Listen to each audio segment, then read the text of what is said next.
So, I've been following the curious world of the GOP of late. It seems, as well as I can understand what's being reported, that the Republican Party has begun the process by which we will shed elections entirely. It seems, again, judging from what I see in the news, that the good folks of the Republican National Committee are first doing their level best to restrict and suppress the actual process of voting as much as possible. Second, though, and even more diabolic, the party seems to be setting up a system by which they will be able to avoid elections entirely. In the states they control, Republicans are passing laws by which they will be able to declare the election results tainted or fraudulent, and then impose their own carefully directed recounts.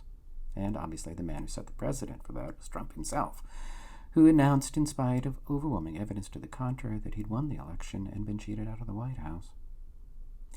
But there's worse to come.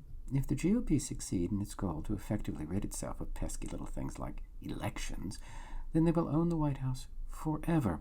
Given the nature of our bizarre electoral college system, which underrepresents highly populated, mostly Democratic areas and overrepresents thinly populated, mostly Republican states, all the GOP has to do is gain control of a number of state legislatures and declare enough votes invalid to swing the presidency their way every time.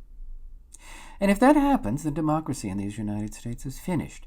You can't have a game if the loser simply announced the score was illicit, arrests the umpire, and anoints himself the winner. But, my foes and my friends, there's the rub. The GOP needs to think seriously about what it's doing. For you see, once a nation is undone, it cannot be redone. Once democracy is finished, then you can't be certain what or who will take its place. In other words, the GOP could be in for a dreadful surprise.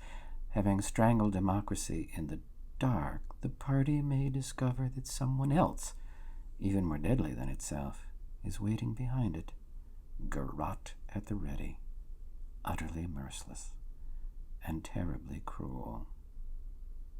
Until next time, onward and upward, MJT.